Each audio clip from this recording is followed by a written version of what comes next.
Alrighty, good evening, and thank you for joining us for an update on the wildfire situation in the Northwest Territories. My name is Agata Gutkowska, and I currently work with the Territories Emergency Management Organization, and I will be your moderator for today. If you are not on our panel, I kindly ask that you keep your cameras off and your mics muted until it is your turn to speak. Media, please do not turn your cameras on. And like yesterday, I am going to paste a little cheat sheet of commonly used acronyms here in government so that if you have any questions or are confused by what some of our speakers are saying, you can refer to that. All right, so today we have a number of elected officials on the call, and our opening remarks portion will be a little bit longer than usual. So that said, if I need to extend the media QA portion by 15 minutes, I will do that to allow for you guys to get your questions answered. So today we will start with remarks from Shane Thompson, Minister of Environment and Climate Change and Municipal and Community Affairs. Then we will hear from Caroline Wozniak, Minister of Finance, as well as Industry, Tourism and Investment. I will then ask N.W.T Chief Edward Sangris for the Yellowknife's Dene First Nation to make remarks. Then Yellowknife Mayor Rebecca Alty will speak, followed by Deputy Mayor of Fort Smith, Jay McDonald, and then Candice Jameson, the Mayor of Hay River. And Premier Cochrane will be making closing remarks today. So after the opening remarks, we will move straight to the media QA portion. And just like we've been doing, I will give priority to Northern media. So we'll go through Northern N.W.T media first. You guys will get one question and one follow-up. And once we're done with that, I will move to Southern media. And I will ask you guys to raise your hands if you have a question. So because we have a really large panel, I'm just going to paste the names and titles into the chat.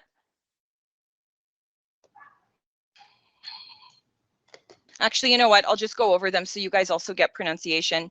All right, so on the panel, we will have Premier Carolyn Cochrane, Minister Shane Thompson, Minister Caroline Wozniak, N.W.T Chief Edward Sangris, Yellowknife Mayor Rebecca Alty, Yellowknife City Manager Sheila Bassi-Kellett, Hay River Mayor Candice Jameson, Fort Smith Deputy Mayor Jay McDonald.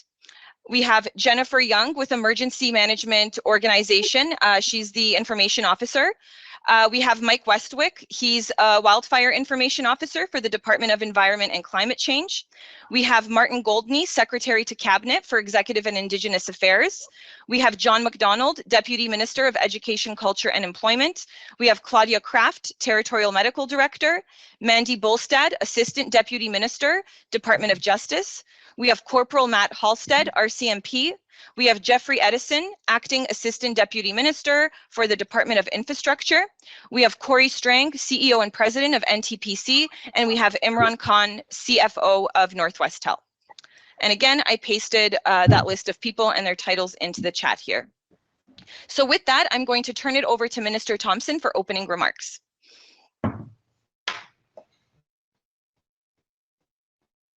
Thank you. For people that I might be cutting in and out, our internet in Fort Simpson has been acting up here lately. So good evening, everyone.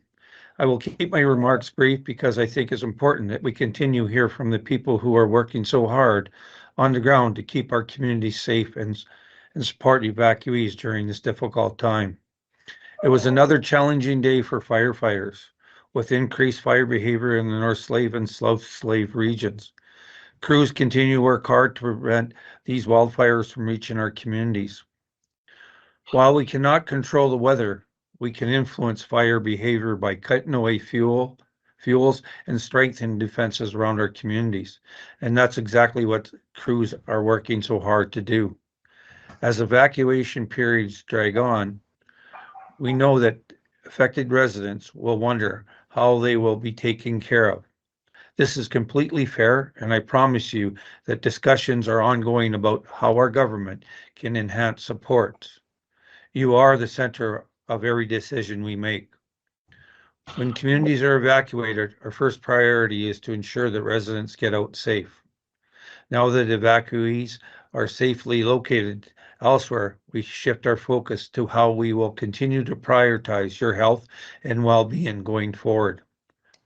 I promise we will continue to have these conversations so that we can support you during this difficult time. The government of Northwest Territories is here to help you. At this time, I'd like to turn to my colleague, Finance Minister Caroline Wozniak, to say a few words. Thank you.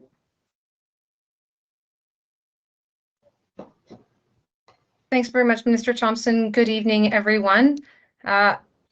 So folks, look, the N.W.T is going to be as responsive as we need to be to a situation that is clearly evolving and has evolved since last week. We simply can't design programs or policies or guidelines to respond to a situation that we've never faced before in the abstract. But we're in that situation now, and we're now in a position to start to do that hard work, and people are actively doing that work. We need to ensure that publicly funded supports are designed to be fair, to be reasonable, and to be responsive. Emergency evacuation centers set up during the process for those who needed an immediate place to stay were there, as were flights organized, as was gas available at Steen River. So I want people to keep that in mind in considering that if that's what we were able to set up at the beginning, we're conscious of what will be needed at the other end as well. We got folks out, we will get them home, whether by air or by ground, and we certainly won't leave anyone behind. So, there was messaging at the beginning about, if you can make your own arrangements, please do. Obviously, accommodations made with family or with friends, that is certainly a no-cost solution. Please make that consideration. If you have home insurance, obviously, please contact your broker, see if you have the ability for adequate sheltering services. But if anybody needs shelter or food, please go to an evacuation registration center. I acknowledge certainly some folks would have incurred some costs early on without knowing about the evacuation center process. We are aware of that. The N.W.T, though, now with our partners in Alberta, will make sure that everyone that needs a place to stay will have one, and that everyone that needs food will have food. And we're going to make sure that all of that continues no matter how long the evacuation orders last. We've also started rolling out the Evacuee Income Disruption Program that provides $750 to residents with some form of income disruption. There's also movements happening with income support for emergency response funding. And I just want to note on the Evacuee Disruption Program, that was developed during the first Hay River evacuation. It was developed in response to need. So I hope people do take some comfort. The N.W.T was responsive earlier this spring, and we will continue this type of approach. I want to give a shout out to communities across Alberta and now Manitoba as well. They are offering a number of free amenities, public transportation and recreation facilities. And another shout out here to the United Way. They have played a critical role throughout the summer season of wildfires, filling gaps in the nonprofit sector and supporting very individualized needs that often simply can't be addressed from a broader focused government program.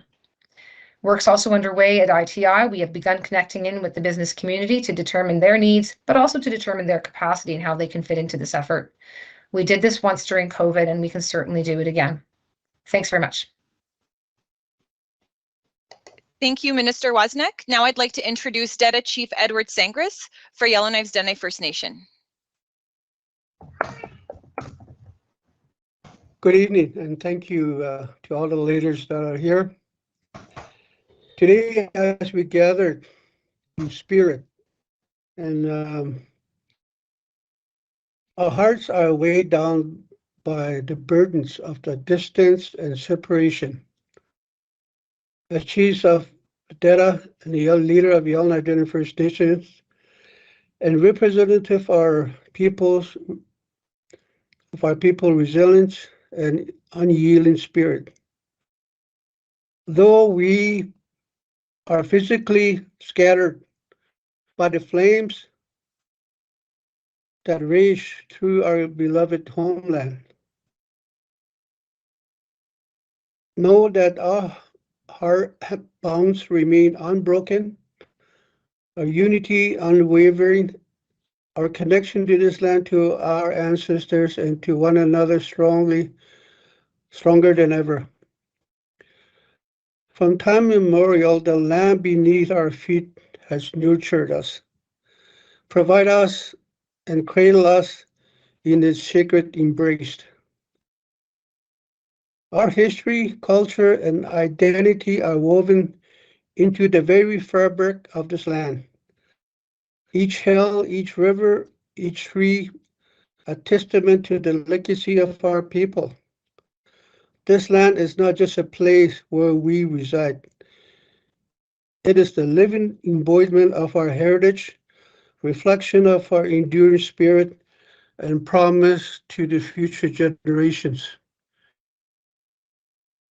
Today, as the wildfire rage and force us to leave behind the familiarity of our homes, let us take solace in the knowledge that we are not alone.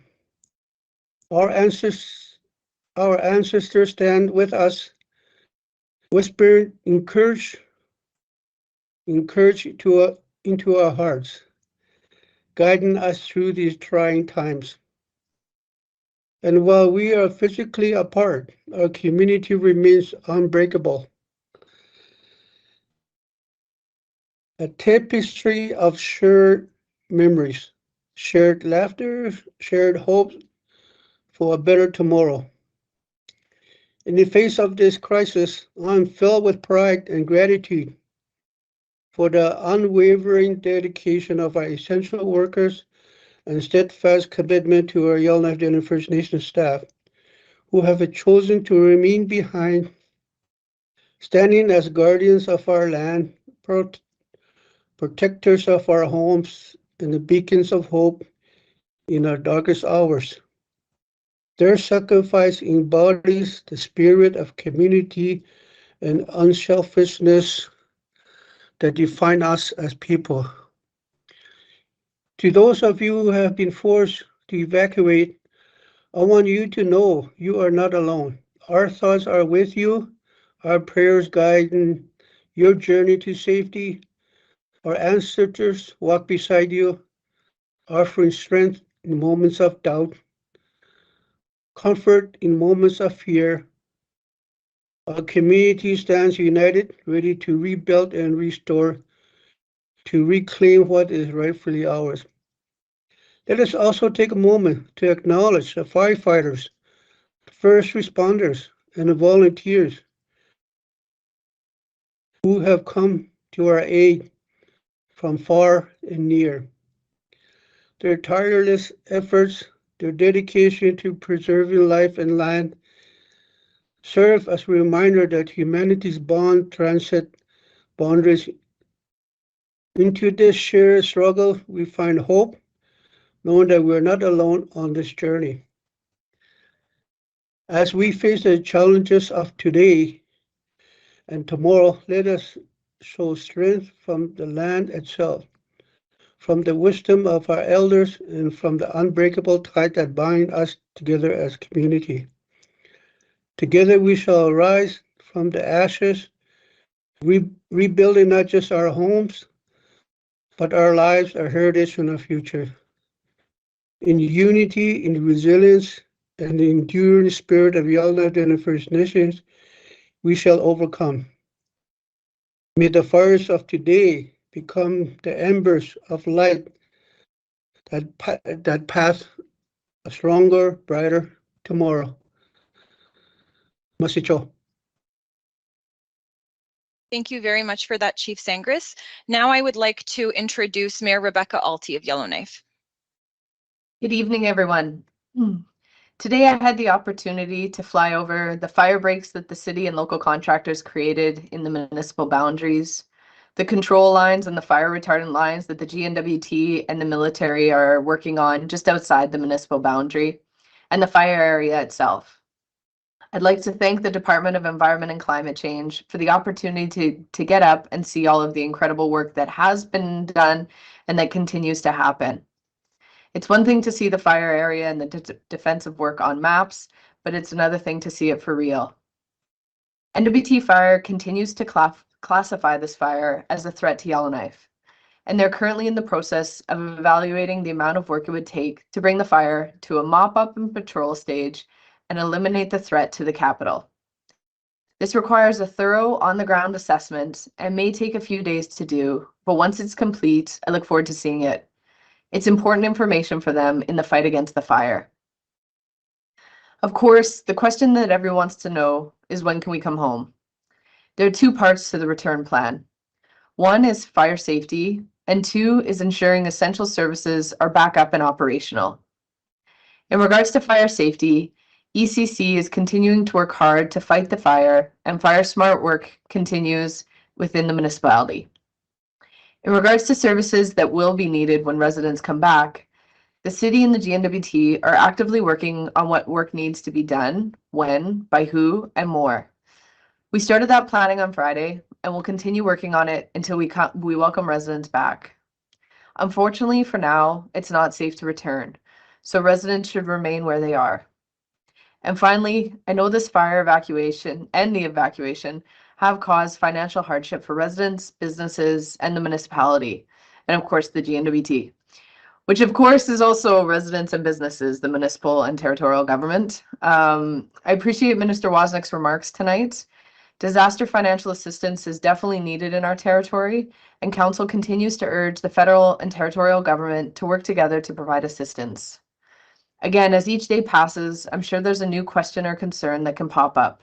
If you have any questions, please call 811 if you're in the Northwest Territories, or 1-844-259-1793 if you're outside of the N.W.T, or visit the GNWT's public safety page. Thank you and take care. Thank you, Mayor Alty. Now we will hear from Hay River Mayor Candice Jamieson.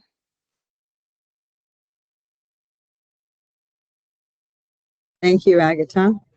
Firstly, our thoughts are with those that have lost homes and businesses within our community. Friends and neighbors in Hay River, as well as Enterprise, Catlodache, West Point First Nation, and the Hay River Métis continue to support each other. It was only a few months ago that Enterprise was helping our communities, and now they will need all of our support to rebuild. I've had the opportunity this last week to work beside crews from all over Canada, as well as our own fire chief, Travis Wright. And I have seen the dedication and time that they have been putting into keeping our community safe. We are in good hands as we face this difficult week ahead. In addition to fighting the fire, crews have created 10 kilometers of fire guard and set up fire protection on residential properties, businesses, and community buildings. Our own Hay River Department has been putting out hot spots that could flare up along highways and around community structures. Aircraft, when they can fly, have been putting out spots that are unreachable on the ground. There are over 200 crew and 50 pieces of equipment, all working hard to reduce the risk. I've heard from many of you, though, and we know that you've had your livelihoods interrupted. It is difficult to hear that you may not be able to come home for some time. Work is being done to make your return smooth and quick when it is safe to do so. We would like to thank the crews and military that have come from all over Canada to assist us. Alberta has also made our evacuees feel welcome, which is greatly appreciated. Information is available on the Hay River website and Facebook page. Please take advantage of those resources and look after each other. It reminds me of something I heard recently. The greatness of a community is most accurately measured by the compassionate actions of its members. Thank you. Take care. Thank you very much, Mayor. Now I'd like to introduce Deputy Mayor Jay McDonald to make remarks. Good evening and thank you. On behalf of the Mayor and Council of the Town of Fort Smith, I would like to start by saying that to our citizens, every effort is for you.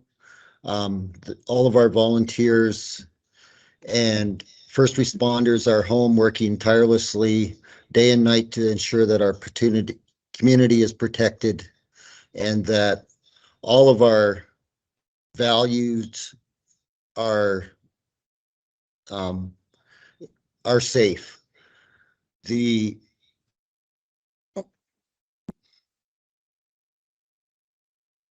I wanted to also thank the people of the I apologize.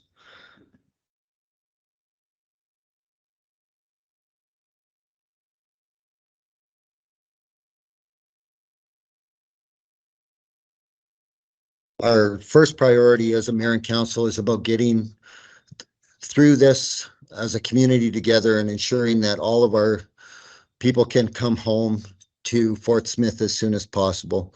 We understand that in the days to come, there are some challenges and that the First responders are working tirelessly to ensure that everything is being done to protect our community.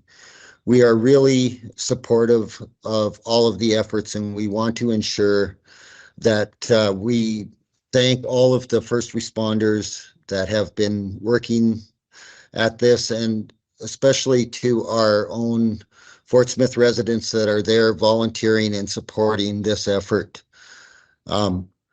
At this time, it's not safe for our citizens to return to Fort Smith, and we really want to encourage those folks that are able to leave to please vacate the community, allow the first responders to do their job and ensure that they can focus on the fires and on the protection of the community as opposed to having to do other activities.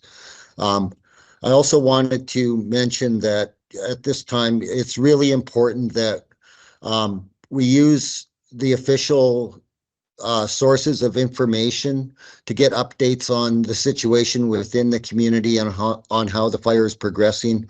A lot of rumors have been out there on social media, etc., and it's really challenging and can create undue stress for folks when the information is not clear or vetted or accurate at times. So I'd like to say in closing, thank you to everyone, and that please be safe, and to the citizens of Fort Smith, please be patient. We're working as hard as we can, as quickly as we can to try and get everyone home. We will be providing regular updates through social media. Fire information is available on the Town of Fort Smith Protective Services page. And we will also be circulating regular media briefings to all of the hotels and the evacuation locations. So thank you, everyone, and Fort Smith strong. Thank you very much, Deputy Mayor. We'll now move on to the question period, starting with N.W.T. Media. And as I mentioned, you guys will get one question and one follow-up. Please direct your question, or at least try to direct your question, to the appropriate speaker. And if you don't know who that is, that's okay. I can help you out. But I did throw the names and titles of our panelists in the chat, so that might be able to help you. Alrighty, so I will start with Emily Blake at Cabin Radio. Hi, Emily. Hi, my question's for Minister Thompson. I'm wondering if the government is planning to help with financial costs for communities that are flying in food. I'm actually going to send this question over to Minister Wozniak. Yeah, thanks for that. Thanks, Emily. So we do right now we've stood up a working group between departments to maintain all of the supply chains. This involves maintaining communications with the fly-in communities directly, as well as with the food suppliers and the logistics organizations. So, first and foremost, wanting to make sure that the supply chains are intact and strong, working with them to see what we can do to keep our costs down as much as possible, knowing that without Yellowknife as the hub, that certainly is going to require a bit more creativity. But yeah, look, then sort of the last part of that is to consider whether some sort of subsidy or other offset is going to be required to ensure that people in small communities who already faced very significant food costs aren't facing unnecessarily additional costs in the circumstances. So at this point, I don't have any answers to whether that is required, but we are in a position where we are well set up to know whether it will be. Thank you. Thank you, Minister. Emily, do you have a follow-up?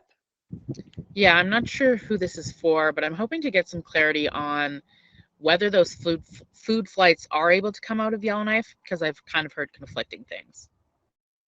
Sure. I will throw this to Jeffrey at INF. Yes, thank you for the question. We are working with the airport. It is open. First of all, the airport was closed to commercial flights and only open based on a NOTAM, notice to airmen, and limited flights to evacuation, medevac emergencies.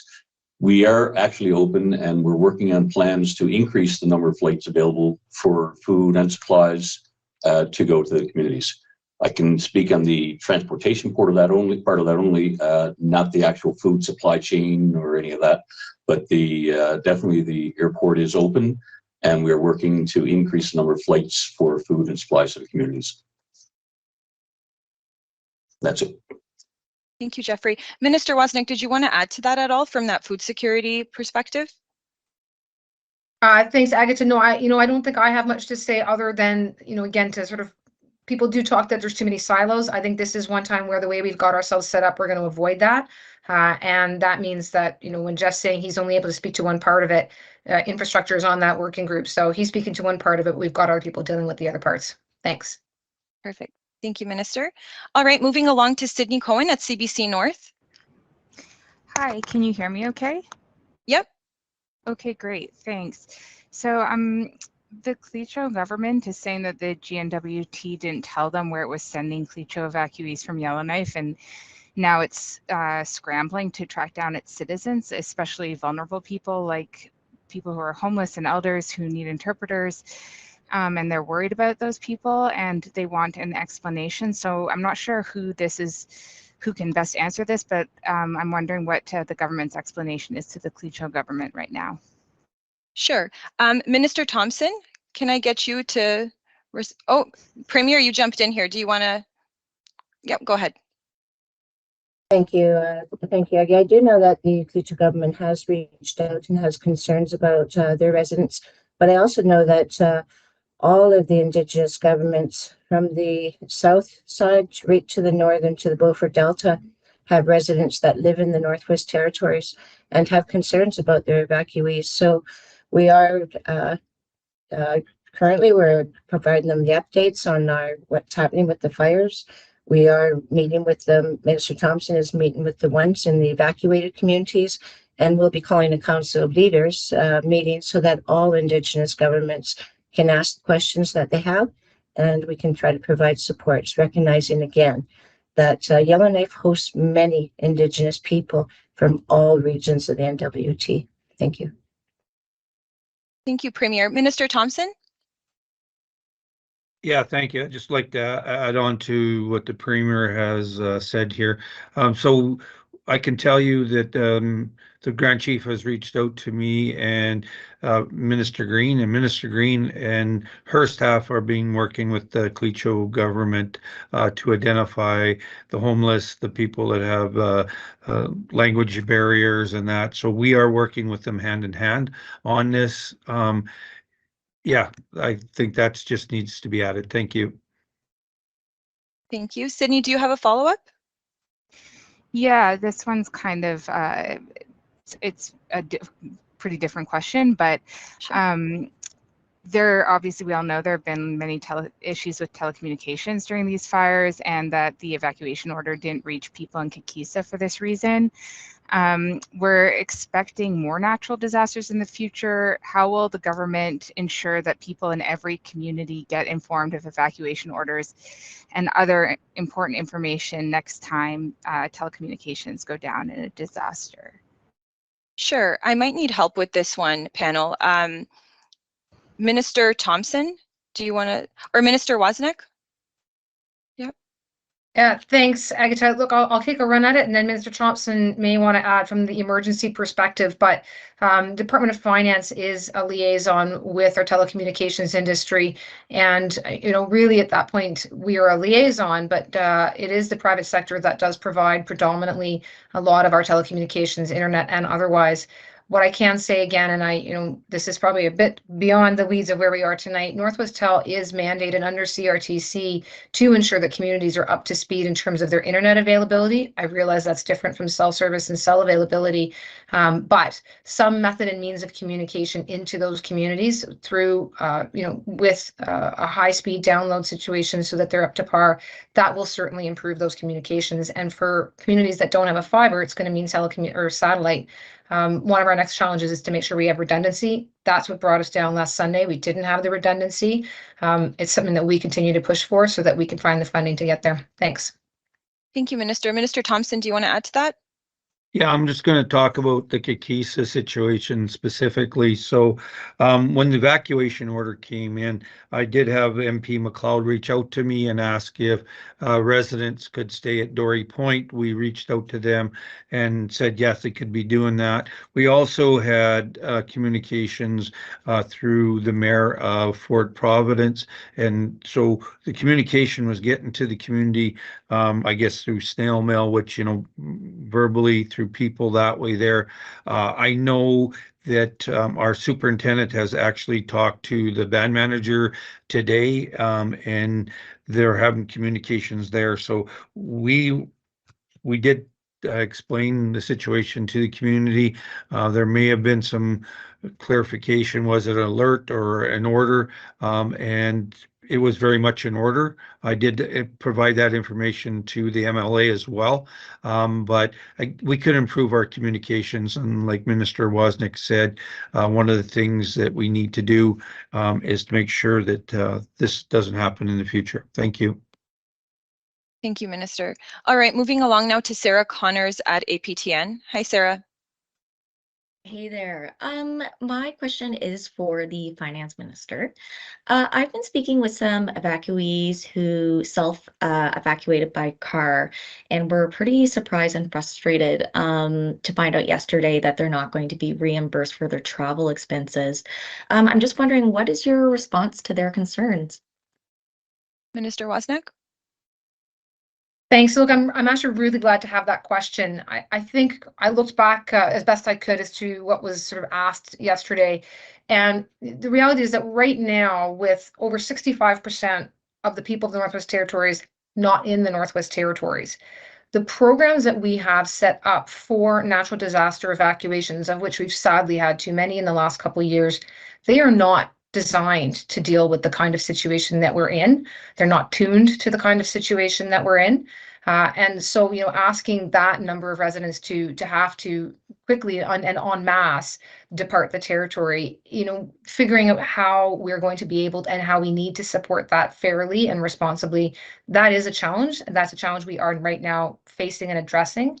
But that's where, I think the point that was probably trying to be made yesterday is that we don't right now have that program, and I don't have that answer.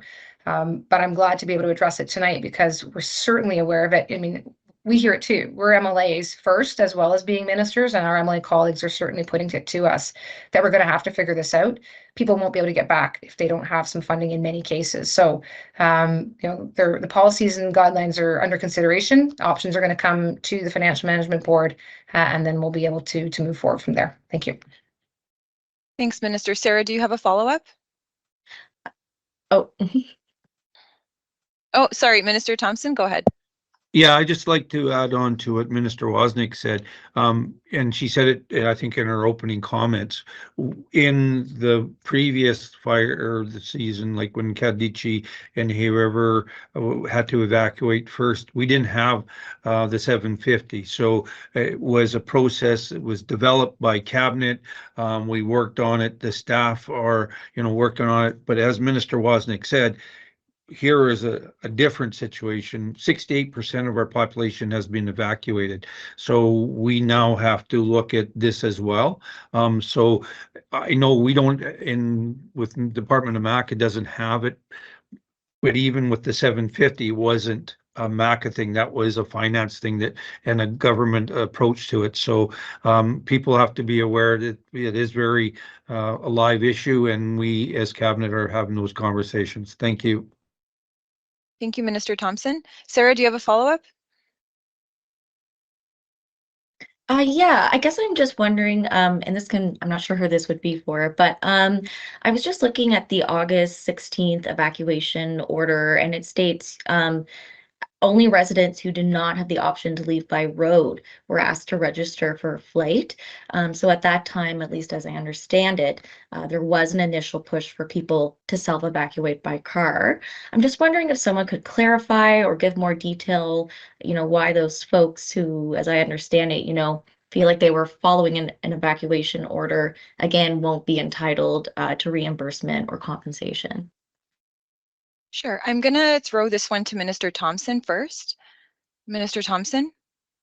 Yeah, so I think Jennifer Young could explain the order better, and then Okay. maybe then turn to Minister Wozniak afterwards. Thank you. Okay, Jennifer? Hi, thank you. The order was written in a sense to give options to the population, given we had to evacuate thousands of people at one time. It was really meant to look at different ways we could do that, given we could only access so many assets in a short time frame. Sorry. You know, it's important to recall that within 48 hours, we evacuated tens of thousands of people out of Yellowknife. And I think that's, you know, important to remember that we did that because we had a variety of ways for people to leave the north. Thank you. Minister Wozniak, do you want to jump in? Thanks, Agatha. And yeah, and so this does follow nicely, because the reality is the order is written to get folks out of the territory safely and quickly. As far as what that's going to look like on the back end and how we're now going to find a way for someone who does that, some sort of compensation is available for costs that may have been incurred. You know, again, when they were being asked to evacuate, gas was being provided free of charge at the Steen River. You know, now we're going to have to look at, is that going to be adequate to get people back up here, and is that fair for those people who had to make that initial evacuation? Is it reasonable? Is it what's required? Is it sufficiently responsive to the situation that we found ourselves in, which is unlike any situation the G.N.W.T or the N.W.T has ever found itself in? So, you know, that was not even a week ago at this point. I can tell you that the Department of Finance is already working on what different options might look like that could, you know, balance out the fact that we know people made those choices in a difficult circumstance and they've incurred some costs and some needs. Some may be able to use their insurance, some don't have insurance. Against the fact that we also want to be mindful that our evacuation costs, we would, you know, ideally like to fit them within the federal disaster assistance program. The fire costs, the fire suppression costs are astronomical. So we have to figure all this out within our capacity and our means. But, you know, the messaging here is no one is saying no. We're saying let us do some policy work so we can figure out what a good option is. Thanks. Thank you, Minister. All right, Ian Down at CKLB. Hi, Ian.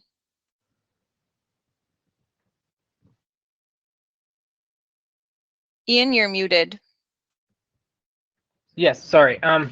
My first question is for Mike Westwick. Can we get an update on the situation near N.W.T? Like, how close is the fire? What are the conditions like? Go ahead, Mike. Yeah, we got a good handle on that fire. The fire didn't advance any closer than it had. Temperatures cooled down there, and the team's got a good handle on N.W.T there. The evacuation advisory put in place by the town was lifted, and we're feeling pretty good about it. We're doing some mop up. We're continuing to manage the fire, but we're in a good place. Thank you. Ian, do you have a follow-up? Yes, this question I believe is for Mayor Candace Jamieson. So I saw in one of the updates that preliminary planning has begun for eventual return to Hay River. I'm just interested in learning more about what that preliminary planning is. Mayor Candace Jamieson, go ahead.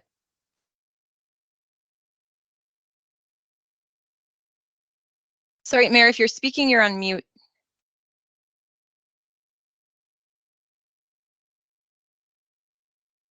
Sorry, can you repeat the question? Ian, can you repeat the question, please? Yes, so my understanding, based on a recent update, is that preliminary planning has begun for eventual return to Hay River. I'm just curious what that preliminary planning consists of. When it is safe to do so, we're in early stages, but because we're still looking at a fire that's coming at us and making, you know, what our evacuation plans, that kind of deal. But, you know, we've been through this in May. We know that we work very closely with ECC to determine when it would be safe to do so. So we just want to have everything in place. And again, it's going to be essential services. It's going to be our hospital up and running. And thank goodness we have communications back with our residents. So those are the big ones. Thank you, Mayor. And Mike Westwick, do you want to jump in? Yeah, I just wanted to add that it's very much an active fire situation there. The fire is about 8 kilometers away from from town in Hay River there. It is not safe, and it likely will not, given the conditions that we're expecting to see there, it likely will not be safe for some time here. There's a lot of work that needs to be done. And of course, Mayor Jameson and her team on the ground are a big part of that work there. So just wanted to hit that home from a fire threat perspective. Thank you, Mike. All right, moving along to Nellie at Lucky Lawn. Hi, Nellie. Hello, do you hear me well? Yep. I have a question maybe for Jennifer Young. I would like to know, as today, how many people were evacuated by plane and if more flights are scheduled for evacuation of more people this week. Sure. Jennifer? Yes, thank you for the question. I don't have the number, sorry, on the top of my head about in terms of how many were evacuated today, but we know that some more members did go to Winnipeg. I think it was around a smaller number, like I want to say less than 20, but please don't quote me on that. I don't have it on hand, but I know we did put some more into Winnipeg. Thank you. Do you have a follow-up, Nellie? Yes, I would like to know for the elder people, the vulnerable people who decided not to leave for some reason and are still in Yellowknife, if there is a plan to check if these people are doing well, if they have all they need to, if they have everything they need, and if there is a plan by the government of the city. Sure. Jennifer, can you speak to this one as well, please?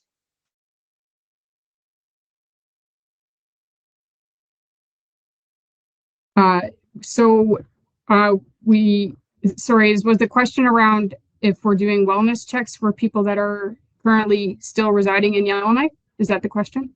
Yes, for the elder people who decided not to evacuate because they are elder people and for some reason they want to stay. So everyone has their choice to stay or not to leave, but we aren't currently doing wellness checks through the emergency management organization on those that are staying, but I know that the RCMP is actively doing some patrolling around in the community to check on residents through that operation. So if RCMP is on the line, maybe they would like to add a little bit further. Yeah, Colonel Matt Halstead, can you add to this, please?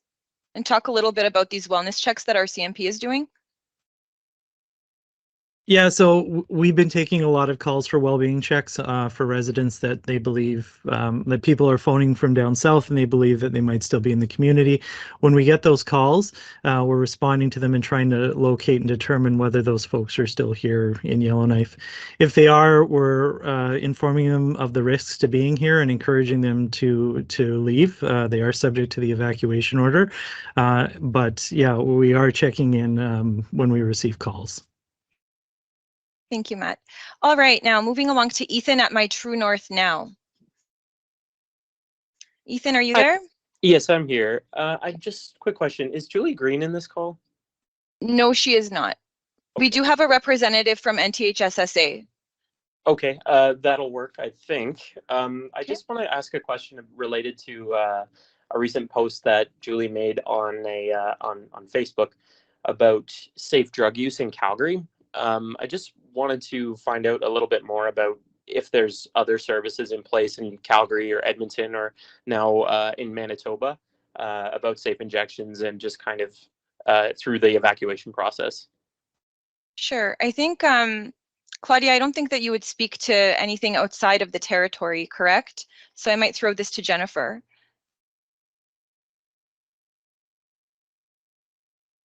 Yeah, I can speak only to the services that I'm aware that the other jurisdictions are able to provide, but not in a direct way.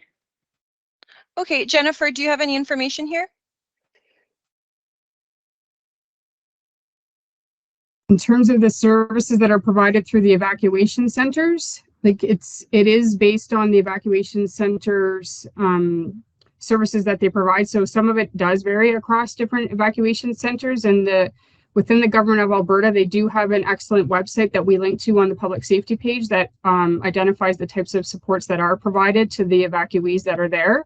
And I know that there's in some evacuations centers, they have different queues, like different lineups for the types of supports that they're providing. and then you could register through those particular centers. Thank you. Ethan, do you have a follow-up? Oh, sorry, Claudia, go ahead. Sure. Yeah, I guess two things. One is, Northwest Territories itself does not actually have a safe injection site at present. So, our clients and community members wouldn't necessarily be expecting that particular type of care in alternate sites, in evacuation sites. But I've certainly been meeting directly with our partners from the health side of things in both Manitoba and Alberta.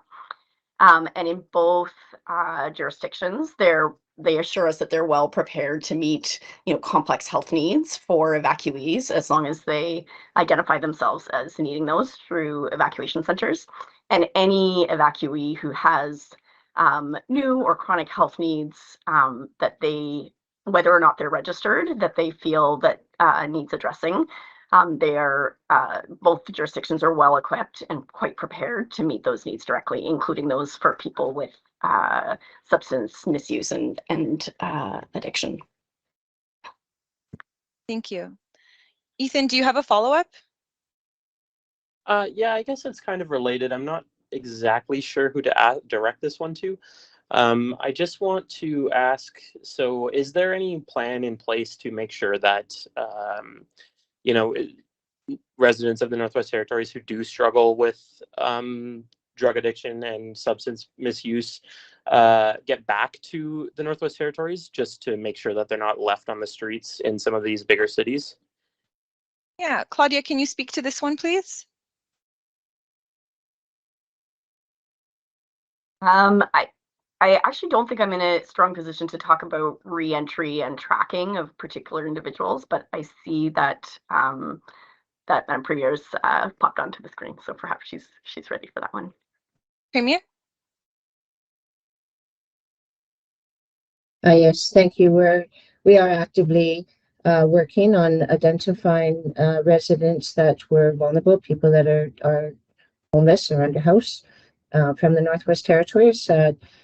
The Executive Indigenous Affairs is working with Health and Social Services and the hosting N.W.T, changed the name, to try to identify those people, try to make sure they have the supports necessary, and reunite them to the Northwest Territories.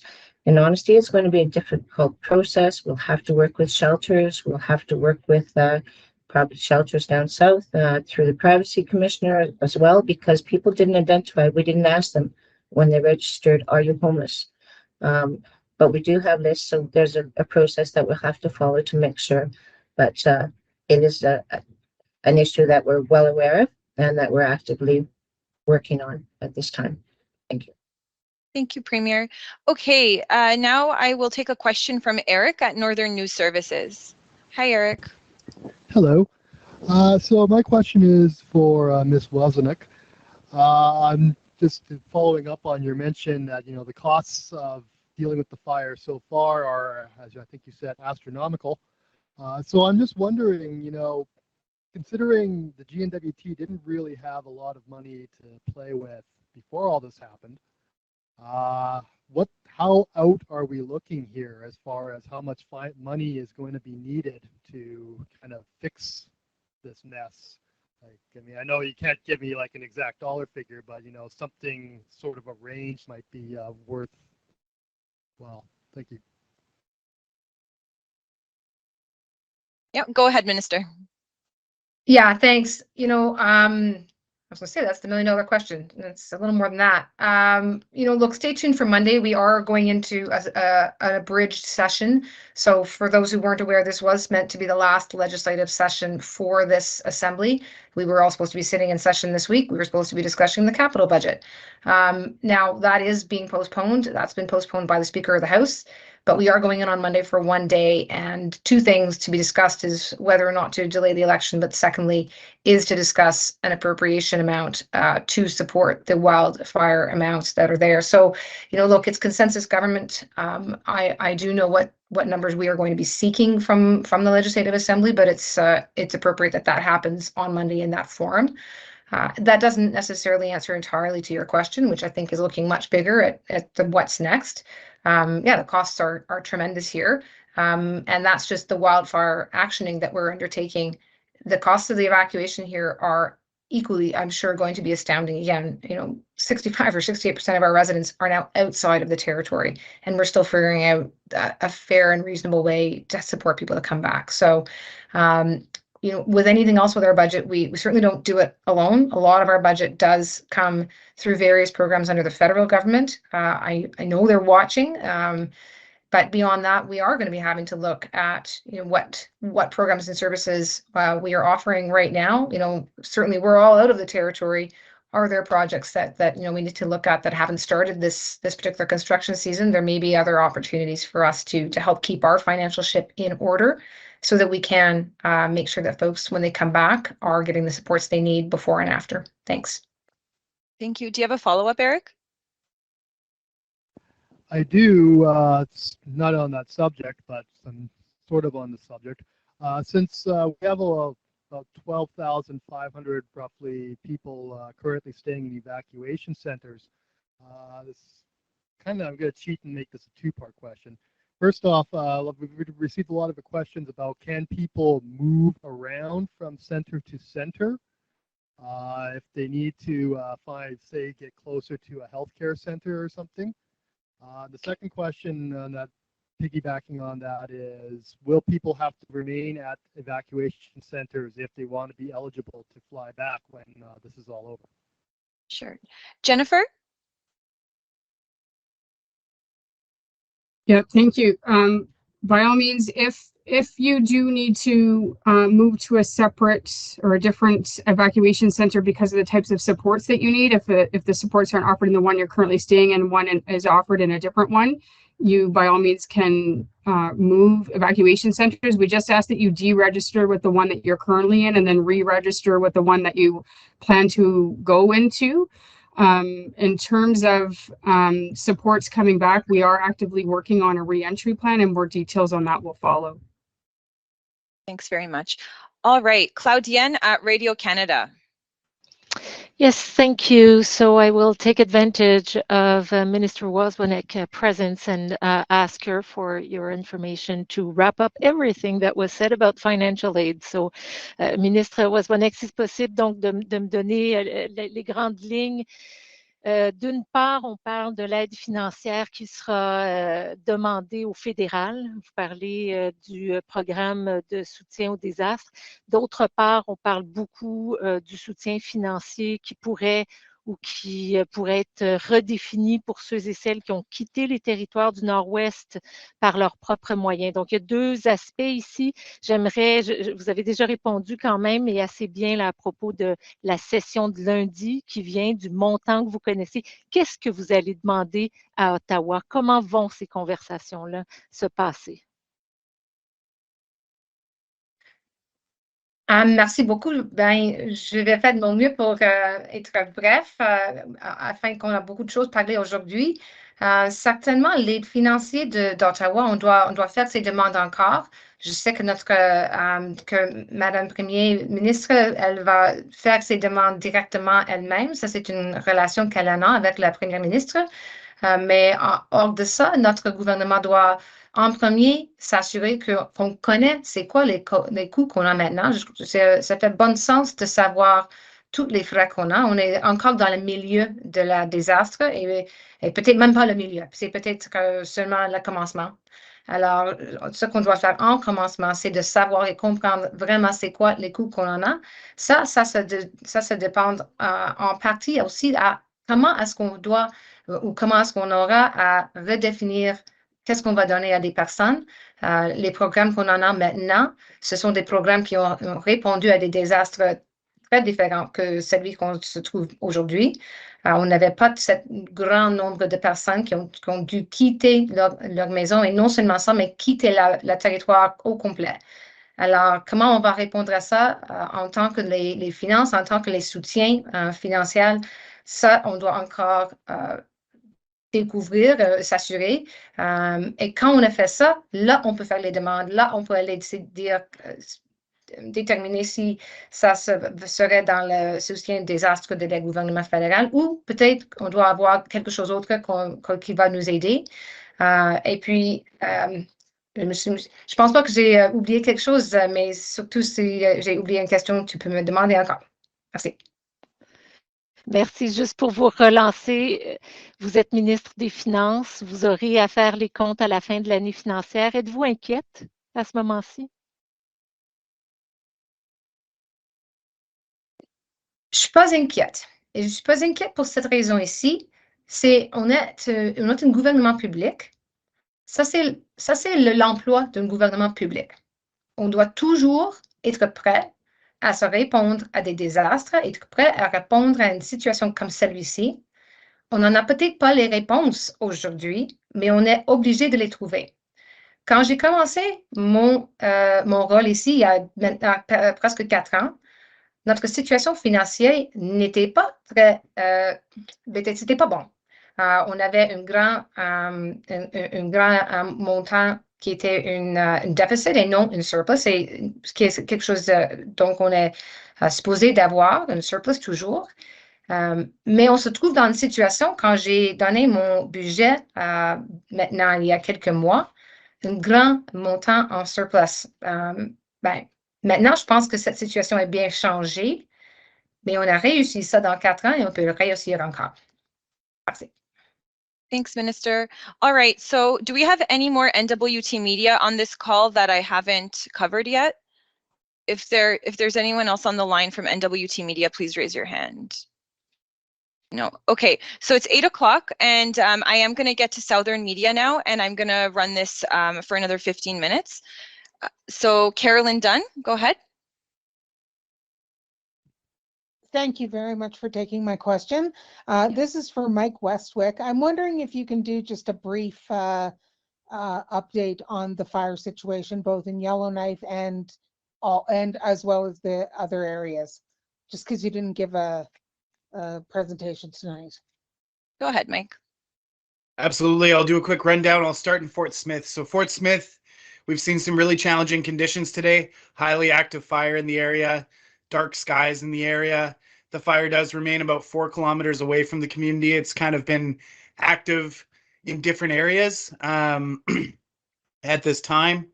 So we're in a similar situation there. The team's been preparing really hard to get good work done while they had a break in weather to prepare for days like this, and they continue to do that good work.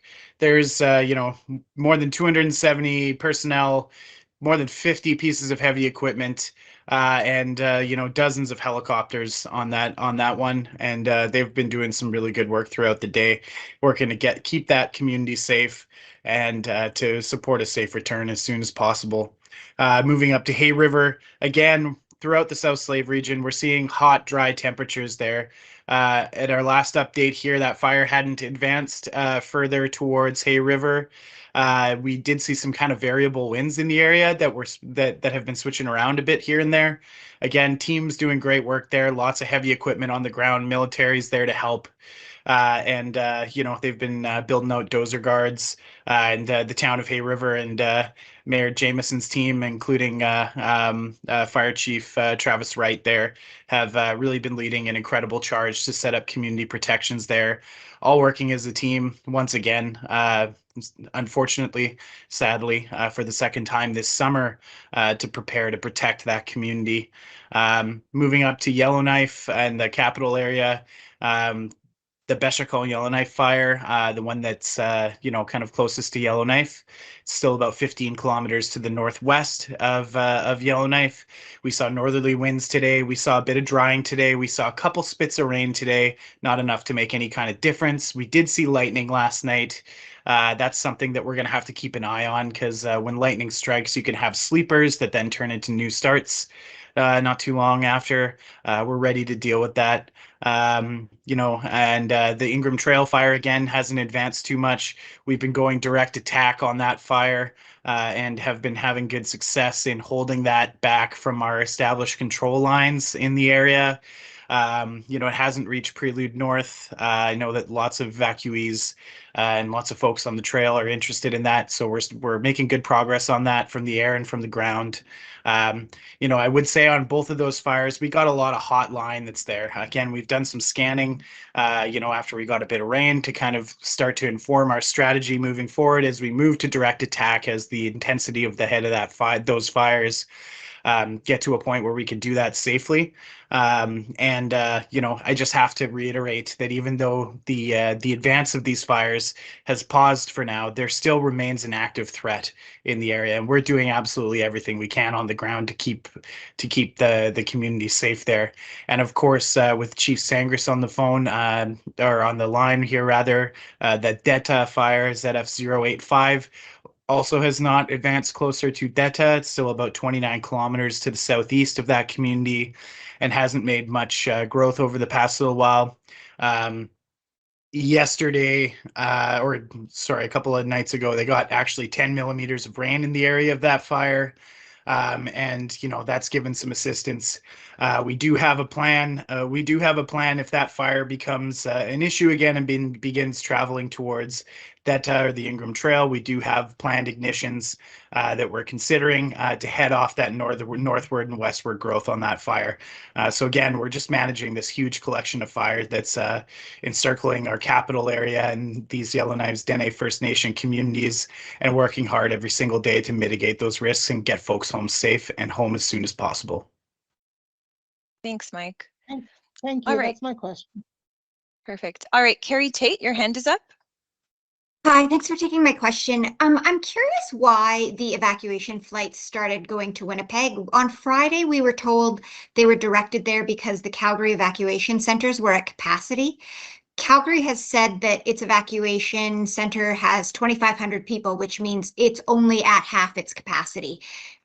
Sending flights to Winnipeg means you're spreading people out further across Western Canada. Communities, families are separated. I'm just wondering why that decision happened and why N.W.T believed that Calgary was at capacity.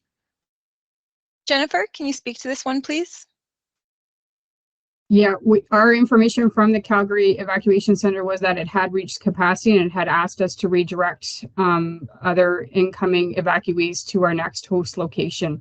If the data that is being reviewed is off the website, Alberta has informed me that sometimes their tracker on the website in terms of capacity is a little bit delayed. So I don't know if that might be causing some of the confusion potentially.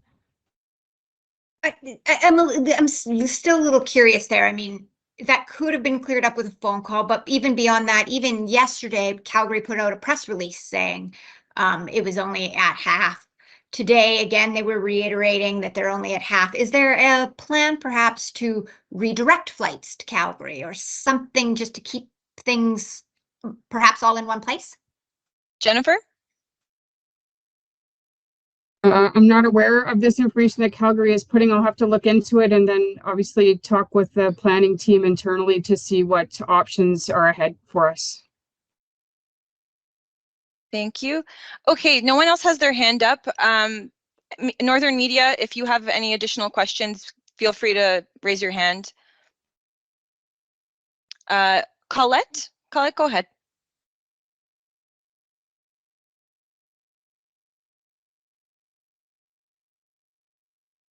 Okay, Eric? Hey, this kind of falls into, I mean, I'm sure the answer is going to be stay tuned, but will there be supports for small businesses that have had to shut down operations as a result of this evacuation? Minister Wozniak, go ahead. Yeah, thanks. So it is a little bit of a stay tuned response, but I think we can be a little more fulsome than that. I can tell you that today, Department of Industry, Tourism and Investment has already met with the Yellowknife Chamber of Commerce. believe they're scheduled to meet with the Fort Smith Chamber of Commerce tomorrow. You know, and this is, no one likes to use the word COVID anymore, but we've been through this once before where we've had to be in touch with businesses, the business community, to figure out and to identify firstly what the needs are. We are regularly in contact with N.W.T Tourism as well, and have also been in contact with some of the mines from the mineral resource industry, just to determine, from not so much that they would require anything from us, but in that sense, it's often more of determining what capacity they might have to support their impact and benefit agreement partners. So a lot of that work is underway. I know the BDIC board, I believe, is meeting this week as well to discuss the situation. So when it's stay tuned, it's not stay tuned in the vacuum. It's because there's some very active conversations happening right now. Thank you. Thanks, Minister. Sydney Cohen.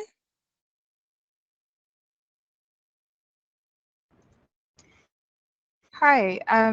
Yeah, I guess I'm wondering if the minister can kind of, Minister Wozniak can be like a little bit more clear on supports. I know it's you're still working on evacuation supports for people, but is it going to be a situation where sort of the government is going to try to figure out who has the means to come back on their own, and then not like, are you going to means test this in some way? And can you provide any more clarity for people with regard to that? Go ahead, Minister. For returning home, yeah, and their accommodations now. Yeah, thanks. You know, yeah, I know this is a question I think a lot of us have been fielding today over the course of the day. Look, the process by which a new funding program using public dollars gets approved is it first comes through as in the form of an options to the Financial Management Board. And that putting together those options and what that might look like, that is the work that's happening right now in the Department of Finance, and then it would come through to the Financial Management Board for approval. But we're at that first stage, and that's where when I'm hesitant to say, okay, well, it's going to look like this, that, or the other, because the policy work's being done right now to determine what will work, what will be appropriate, what will be responsive. So, you know, that's where the example, and I think Minister Thompson gave it earlier, of when Hay River was being evacuated and they were entering, I think it was their second week of evacuation, this is back in the spring, first evacuation.